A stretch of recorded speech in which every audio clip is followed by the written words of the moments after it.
Hello everyone, आज हम start करेंगे glycolysis. Glycolysis exam point of view से बहुत ज़्यादा इम्पोर्टेंट टॉपिक है, तो इस टॉपिक को मेरे साथ साथ कंप्लीट कीजिए। मैं आप लोगों को कंप्लीट ग्लाइकोलाइसिस पढ़ाऊंगी, आप लोग प्लीज़ इस टॉपिक को सीरियसली लीजिए। तो चलिए स्टार्ट करते हैं ग्लाइकोलाइसिस। टॉपिक को स्टार्ट करने से पहले मैं ग्लाइकोलाइसिस के बारे में थोड़ा सा ब्रीफली डिस्कशन करना चाहूँगी। कुछ टॉपिक इसके बारे में कुछ पॉइंट्स आप लोगों को याद करना है। Glycolysis is a common pathway of both aerobic and anaerobic respiration. Glycolysis जो है ना, वो कॉमन पाथवे होता है both aerobic and anaerobic respiration के लिए। तो आप लोगों को पूछा जा सकता है कि common pathway of both aerobic and anaerobic respiration कौन सा है, तो आप लोगों को बताना है glycolysis.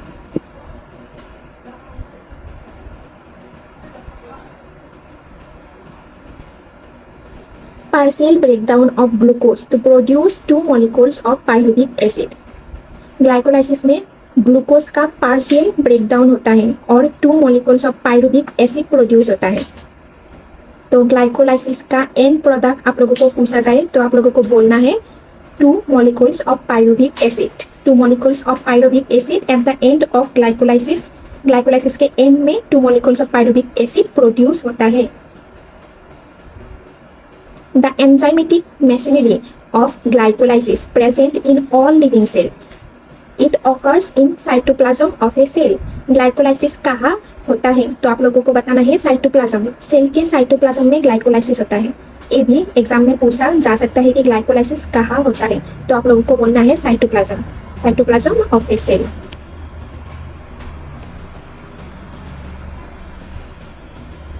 It has total 10 step. Glycolysis में टोटल 10 स्टेप होता है, out of which 1, 3 and 10 are irreversible. जिसमें से first step, third step and last step जो है ना, वो इरिवर्सिबल होता है। ग्लाइकोलाइसिस में टोटल 10 स्टेप होता है और इसमें से first, third and last step irreversible होता है। आप लोगों को पूछा जाए कि ग्लाइकोलाइसिस में कौन कौन से स्टेप जो है वो इरिवर्सिबल स्टेप है, तो आप लोगों को बोलना है first step, third step and last step.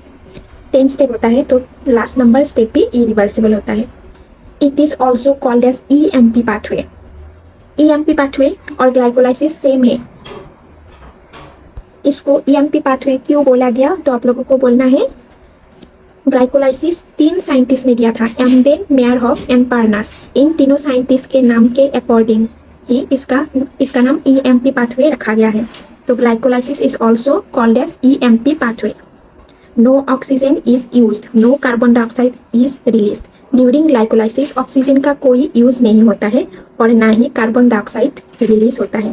तो ये 7 पॉइंट्स मैंने आप लोगों को बता दिया। ये 7 पॉइंट आप लोगों को याद रखना है। ग्लाइकोलाइसिस के लिए बहुत ज़्यादा इंपॉर्टेंट पॉइंट है। NCERT से मैंने ये पॉइंट्स निकाल के आप लोगों के सामने रख दिया। आप लोगों को इन पॉइंट्स को समझना है और अब हम लोग ग्लाइकोलाइसिस स्टार्ट करेंगे, ग्लाइकोलाइसिस का प्रोसेस स्टार्ट करेंगे। पहले आप लोगों को ये 7 पॉइंट्स को समझना है।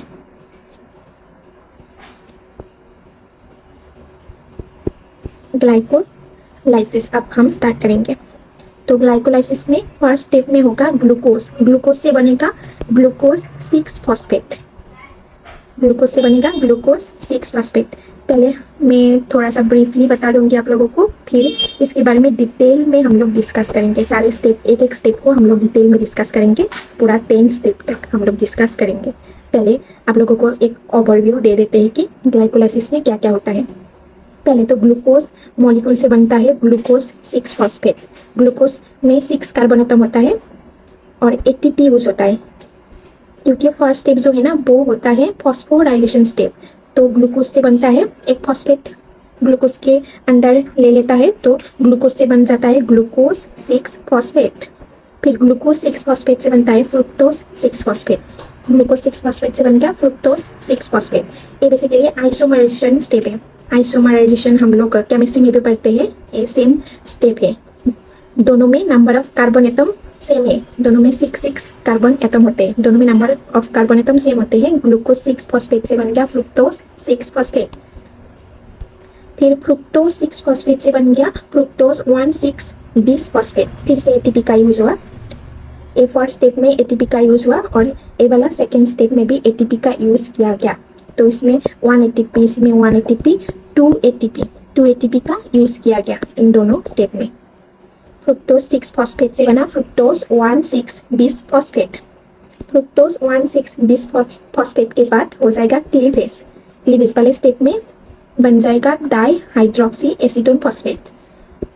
ये फिर से आइसोमराइज होके बन जाएगा फॉस्फोग्लिसरल्डिहाइड, फॉस्फोग्लिसरल्डिहाइड, PGAL, फॉस्फोग्लिसरल्डिहाइड बन जाएगा। इसको हम लोग ग्लूकोज 3 फॉस्फेट भी बोलते हैं। Glucose 3 phosphate is also known as phosphoglyceraldehyde, PGAL। फिर बनेगा 1,3,20 phosphoglyceric acid, 1,3,20 phosphoglyceric acid. PGAL से बनेगा 1,3-BPGA। इस वाले स्टेप्स के बाद, ये वाले स्टेप के बाद पूरा रेस्पिरेटरी पाथवे 2 टर्न्स में कन्वर्ट हो जाएगा, इसलिए हम लोग इसमें 2 मल्टीप्लाई कर रहे हैं, 2 मॉलिक्यूल्स हो जाएगा बेसिकली। इस स्टेप के बाद पूरा रेस्पिरेटरी पाथवे 2 टर्न्स में कन्वर्ट हो जाएगा, इसलिए जो भी मिलेगा हम लोगों को 2 मिलेगा, 2 मॉलिक्यूल मिलेगा, इसलिए हम लोगों ने 2 मल्टीप्लाई किया और एंड प्रोडक्ट में भी 2 मॉलिक्यूल ऑफ पाइरुविक एसिड बनेगा। इस स्टेप के बाद 2 टर्न्स में कन्वर्ट हो जाएगा पूरा रेस्पिरेटरी पाथवे। ये आप लोगों को याद रखना है। कौन से स्टेप के बाद? क्लीवेज स्टेप के बाद। तो PGAL से बनेगा 1,3-BPGA। इसमें ए वाला स्टेप जो है ना वो ऑक्सीडेशन स्टेप है। इसमें NAD+ का ऑक्सीडेशन होकर NADH+H+ हो जाएगा। इसमें ऑक्सीडेशन हुआ, NAD+ का ऑक्सीडेशन होके NADH+H+, को H+ निकल जाएगा। इसलिए हम लोग केमिस्ट्री में पढ़ते हैं ऑक्सीडेशन किसे कहते हैं। अगर removal of H+, removal of hydrogen, basically इसको हम ऑक्सीडेशन बोलते हैं। Addition of oxygen and removal of hydrogen is oxidation. इसमें हाइड्रोजन निकल रहा है तो ये भी एक ऑक्सीडेशन स्टेप हो जाएगा। इसमें 2 NADH बनेगा क्योंकि 2H+ का रिलीज हो जाएगा, 2H+ रिलीज हो जाएगा तो 2 NAD+ बनेगा, 2 NADH बनेगा। तो हम लोग जानते हैं कि 1 NADH is equal to 3 ATP। तो इसमें 2 NADH है, इसलिए 2 × 3 ATP is equal to 6 ATP। तो इस वाले स्टेप से ही हम लोगों को 6 ATP मिल गया।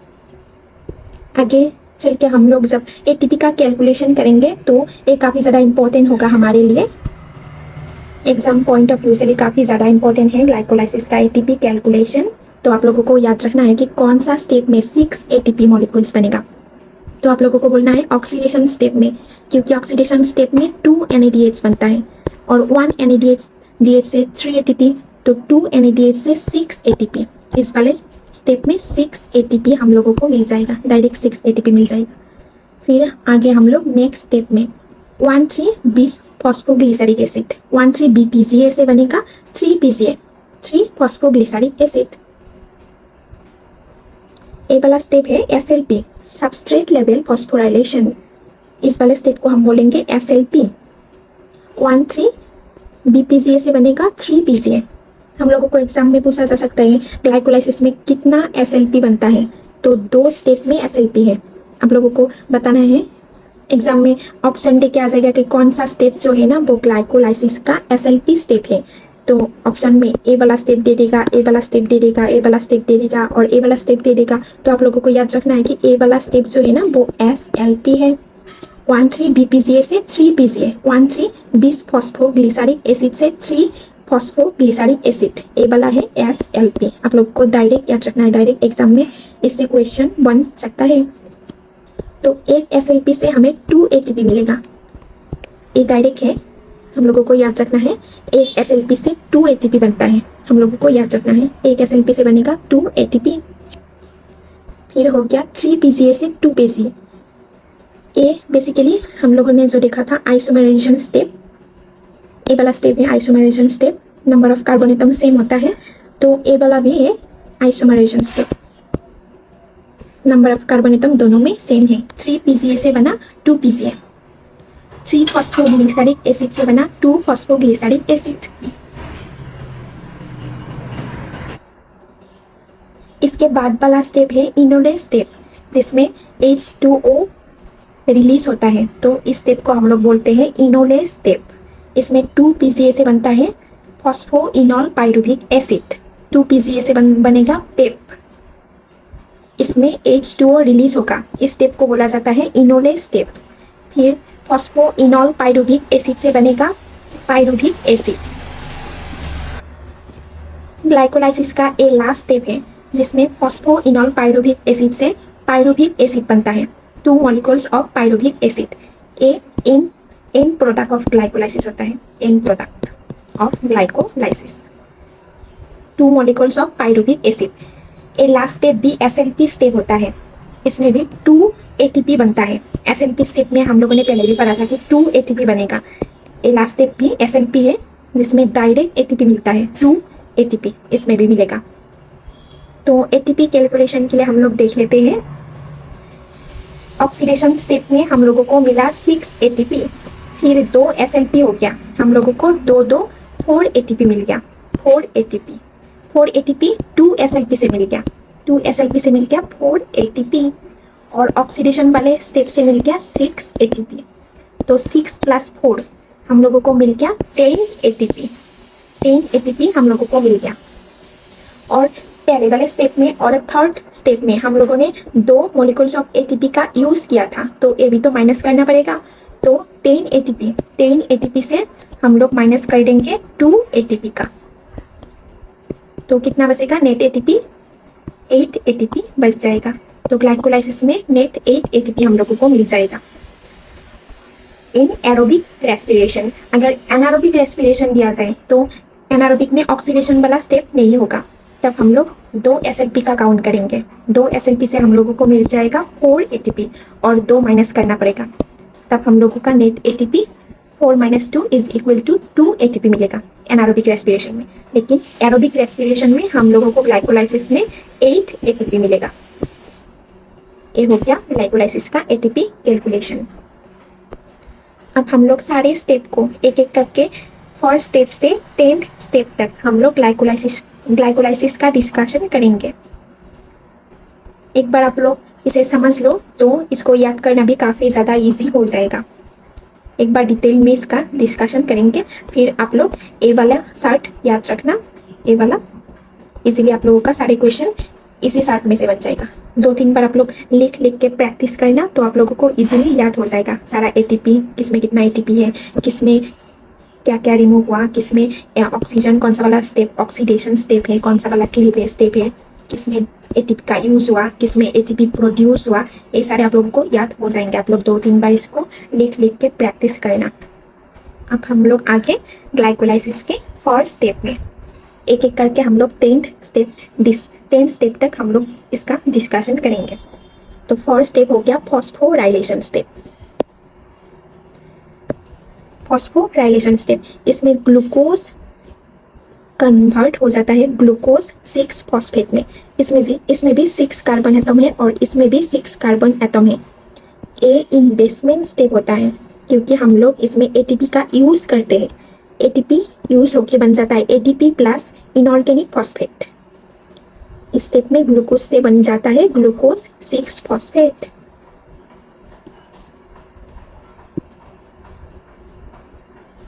ग्लूकोज से बन जाएगा ग्लूकोज 6 फॉस्फेट।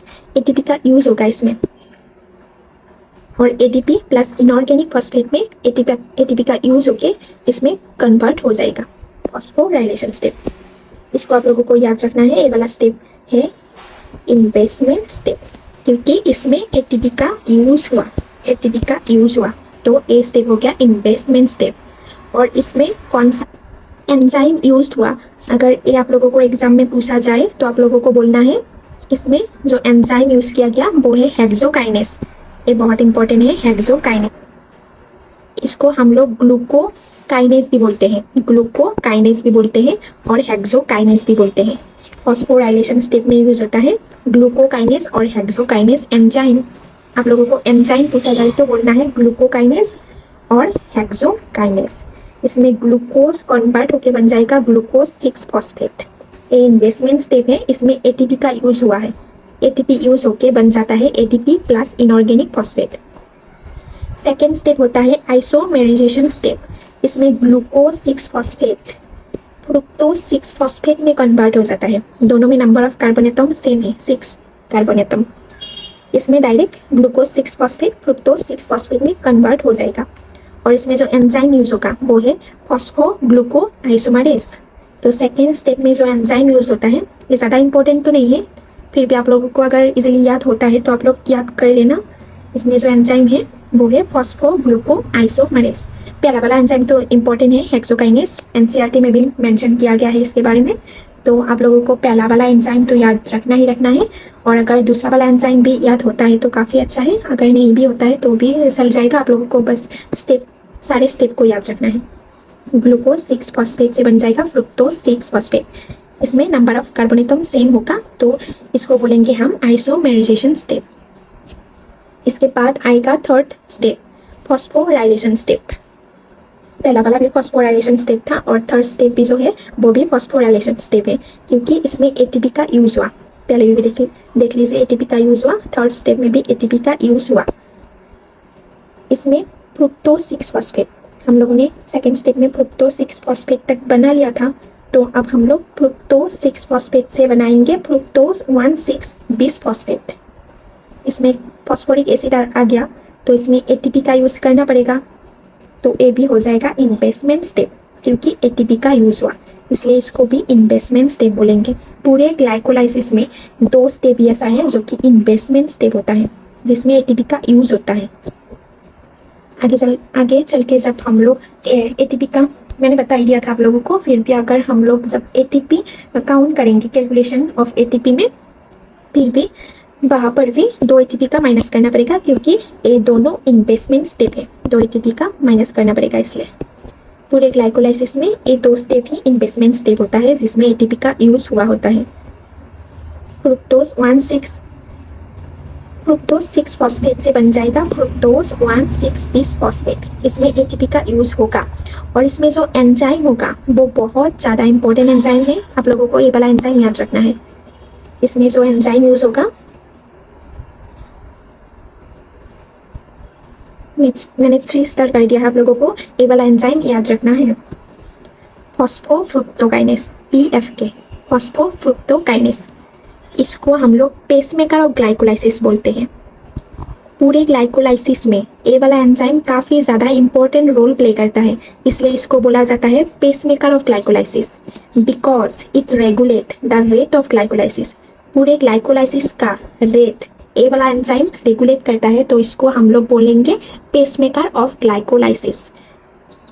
ये वाला क्वेश्चन भी आ सकता है, which enzyme is called pacemaker of glycolysis. तो आप लोगों को बोलना है एंजाइम फॉस्फोफ्रुक्टोकाइनेस, जो कि ग्लाइकोलाइसिस के थर्ड स्टेप फॉस्फोराइलेशन में यूज हुआ होता है। Phosphofructokinase, phosphofructokinase. फिर हम लोग आ गया 4th स्टेप। ये वाला स्टेप है क्लीवेज स्टेप। क्लीवेज स्टेप, इसमें फ्रुक्टोज 1,6 बिस फॉस्फेट क्लीवेज होके बन जाएगा डाईहाइड्रोक्सी एसीटोन फॉस्फेट, और इस तरफ बन जाएगा फॉस्फोग्लिसरल्डिहाइड, जिसको हम लोग ग्लिसरल्डिहाइड 3 फॉस्फेट और ट्राइओस फॉस्फेट भी बोलते हैं। डाईहाइड्रोक्सी एसीटोन फॉस्फेट आइसोमेराइज होके ट्राइओस फॉस्फेट में कन्वर्ट हो जाएगा 5th स्टेप में।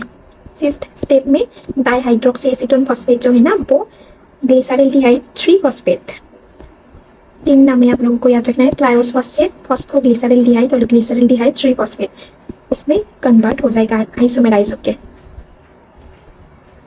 और मैंने आप लोगों को पहले भी बताया था कि after this reaction complete respiratory pathway runs 2 times. इस रिएक्शन के बाद, इस स्टेप के बाद कंप्लीट ग्लाइकोलाइसिस जो है ना वो 2 टर्न्स में कन्वर्ट हो जाएगा। इसके बाद हम लोग को जितने भी मॉलिक्यूल्स मिलेंगे वो 2 के मल्टीप्लाई में मिलेंगे, और इसलिए एंड प्रोडक्ट भी 2 मॉलिक्यूल्स ऑफ पाइरोविक एसिड बनेगा। 2 मॉलिक्यूल्स ऑफ पाइरोविक एसिड बनेगा। तो आप लोगों को याद रखना है, इस वाले स्टेप के बाद complete glycolysis, complete respiratory pathway runs 2 times. इसके बाद वाला हो गया oxidation step. 6 step is oxidation step. इसमें हम लोगों को मिलेगा ग्लिसरल्डिहाइड 3 फॉस्फेट। ये वाला ग्लिसरल्डिहाइड 3 फॉस्फेट कन्वर्ट हो जाएगा 1,3-20 फॉस्फोग्लिसरिक एसिड में, और इसमें नंबर ऑफ कार्बन एटम 3 होगा। दोनों में 3 number of carbon atoms is present here. Glyceraldehyde 3 phosphate 1,3-20 phosphoglyceric acid में कन्वर्ट हो जाएगा। इसको हम लोग ऑक्सीडेशन स्टेप बोलेंगे, क्योंकि इसमें 2H+ का रिमूव हो गया, लॉस हो गया 2H+, तो इसको हम लोग ऑक्सीडेशन स्टेप बोलेंगे। इस स्टेप में NAD+ टूट के बन जाएगा NADH प्लस H+, और एक NADH से हम लोगों को मिलता है 3 ATP। तो इसमें 2 NADH बनेगा, तो 2 NADH से हम लोगों को मिलेगा 6 ATP। पूरे ऑक्सीडेशन स्टेप में हम लोगों को 6 ATP मिल जाएगा। और इसमें जो एंजाइम यूज होता है वो होता है फॉस्फोग्लिसरल डिहाइड्रोजिनेस। फॉस्फोग्लिसरल डिहाइड्रोजिनेस एंजाइम का इसमें यूज होता है। प्रीवियस वाला स्टेप में जो एंजाइम यूज हुआ था उसको हम बोलेंगे एल्डोलेस, और इस वाले का एंजाइम ये हो गया फॉस्फोग्लिसरल डिहाइड्रोजिनेस। इसके बाद हम लोग आ गए 7 स्टेप पर। 7 स्टेप जो है वो हो गया SLP step, substrate level phosphorylation. इसमें डायरेक्ट ATP मिलता है हम लोगों को। एक SLP से मिलता है 2 ATP, डायरेक्ट ATP का प्रोड्यूस होता है, तो हम लोग बोलेंगे SLP स्टेप में। इसमें 1,3-20 फॉस्फोग्लिसरिक एसिड से बनता है 3 फॉस्फोग्लिसरिक एसिड। 1,3-20 फॉस्फोग्लिसरिक एसिड से बनेगा 3 फॉस्फोग्लिसरिक एसिड, और इसमें जो एंजाइम यूज होगा वो होगा फॉस्फोग्लिसरोकाइनेस। फॉस्फोग्लिसरोकाइनेस एंजाइम इसमें यूज होगा। SLP स्टेप में हम लोगों को डायरेक्ट ATP मिल जाएगा। इनऑर्गेनिक फॉस्फेट प्लस ATP मिलके हम लोगों को डायरेक्ट ATP मिल जाएगा, इसलिए इस वाले स्टेप को हम लोग बोलेंगे SLP स्टेप। 2 ATP इस वाले स्टेप से हम लोगों को मिल जाएगा। 1,3-20 फॉस्फोग्लिसरिक एसिड से 3 फॉस्फोग्लिसरिक एसिड हम लोगों को मिलेगा। इसके बाद वाला स्टेप हो गया आइसोमेराइजेशन स्टेप। इसमें जो लास्ट में बना 3 फॉस्फोग्लिसरिक एसिड, इससे बनेगा 2 phosphoglyceric acid. Number of carbon atom दोनों में सेम है।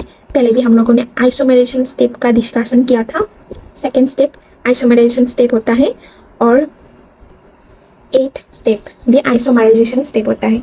इसमें भी 3 फॉस्फोग्लिसरिक एसिड कन्वर्ट होके बन जाएगा 2 फॉस्फोग्लिसरिक एसिड, जिसमें number of carbon atom same होगा। और इसमें जो एंजाइम यूज होगा वो होता है फॉस्फोग्लिसरोम्यूटेस। म्यूटेस एंजाइम इसमें यूज होता है।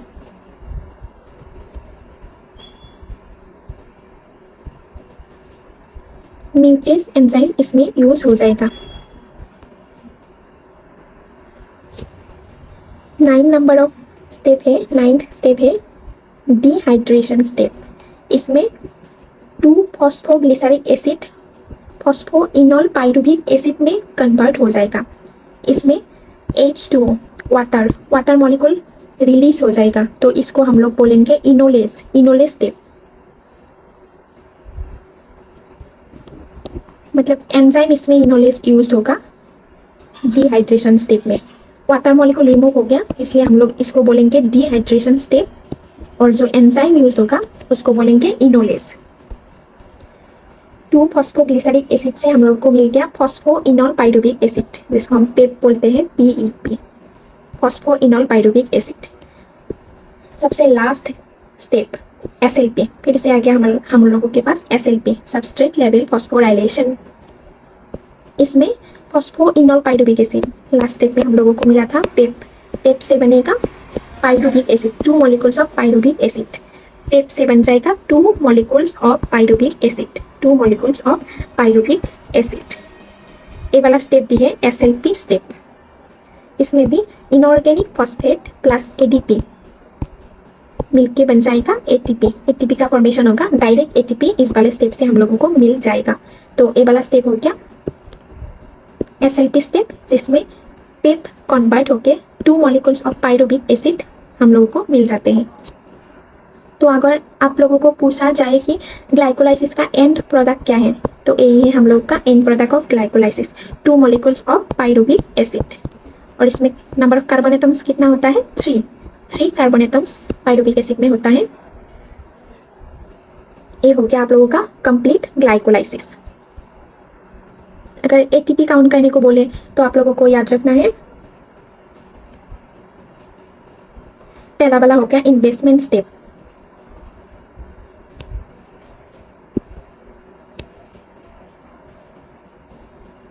इन्वेस्टमेंट स्टेप जिसमें हम लोगों ने एटीपी का यूज़ किया। तो सेकेंड स्टेप में भी कोई एटीपी का फॉर्मेशन या कोई एटीपी का यूज़ नहीं किया गया। थर्ड स्टेप में फिर से इन्वेस्टमेंट स्टेप, इसमें भी एटीपी का यूज़ किया गया। तो 2 एटीपी हम लोगों ने यूज़ कर लिया ऑलरेडी। इसके बाद ऑक्सीडेशन स्टेप में हम लोगों को 6 एटीपी मिल गया। 2 NADH से हम लोगों को 6 एटीपी मिल गया। इसके बाद SLP स्टेप में हम लोगों को 2 एटीपी मिल गया।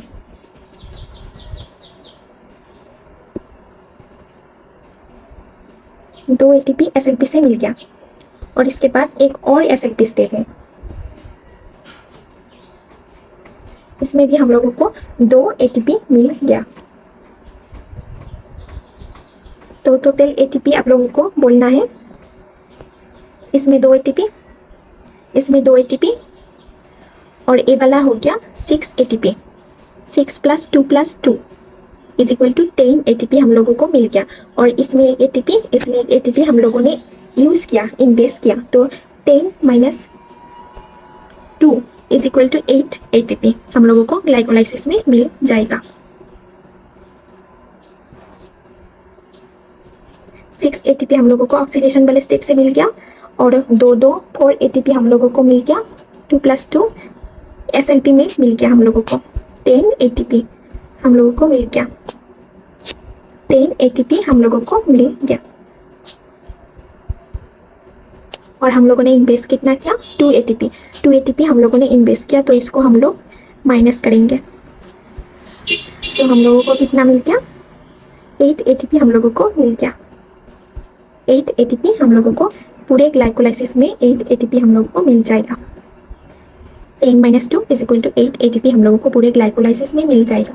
और अगर एरोबिक रेस्पिरेशन में 8 एटीपी मिल जाएगा, और अगर एनारोबिक रेस्पिरेशन हुआ तो मैंने जो आप लोगों को बताया था कि ये वाला ऑक्सीडेशन स्टेप वहाँ पर नहीं होगा, तब हम लोगों को कितना एटीपी मिलेगा? चलिए हम लोग काउंट कर लेते हैं। तो 6 वाला नहीं होगा, उसमें हम लोगों को 2 + 2 4 एटीपी मिल जाएगा। SLP से हम लोगों को 4 एटीपी मिल जाएगा। और जो हम लोगों ने इन्वेस्ट किया था 2 स्टेप में, हम लोगों ने एक करके 2 एटीपी का इन्वेस्ट किया था, तो इसमें 2 एटीपी का हम लोग को माइनस करना पड़ेगा। तो 2 एटीपी हम लोगों को एनारोबिक रेस्पिरेशन में 2 एटीपी मिल जाएगा, और एरोबिक रेस्पिरेशन में हम लोगों को 8 एटीपी मिल जाएगा। तो यही था। तो यही था ग्लाइकोलाइसिस का कंप्लीट प्रोसेस। पूरे डिटेल में मैंने आप लोगों को बता दिया। कंप्लीट ग्लाइकोलाइसिस मैंने कवर कर दिया इस वीडियो में। ऐसे ही आने वाले वीडियोस में मैं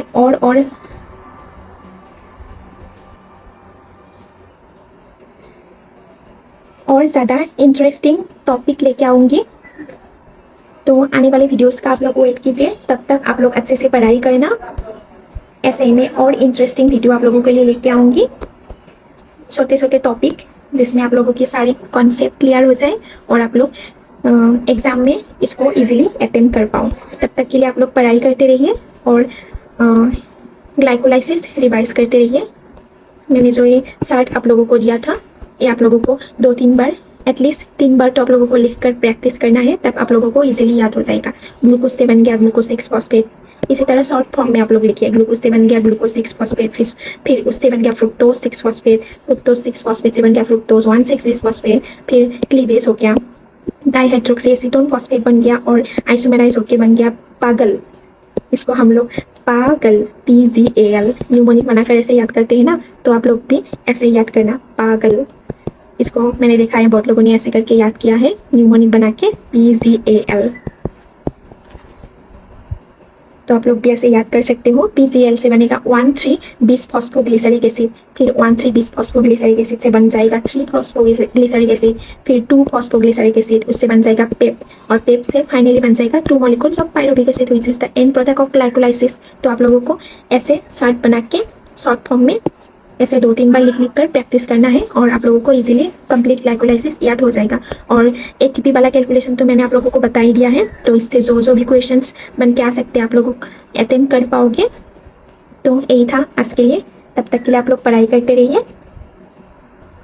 तो मिलते हैं ऐसे ही और इंटरेस्टिंग वीडियो के साथ।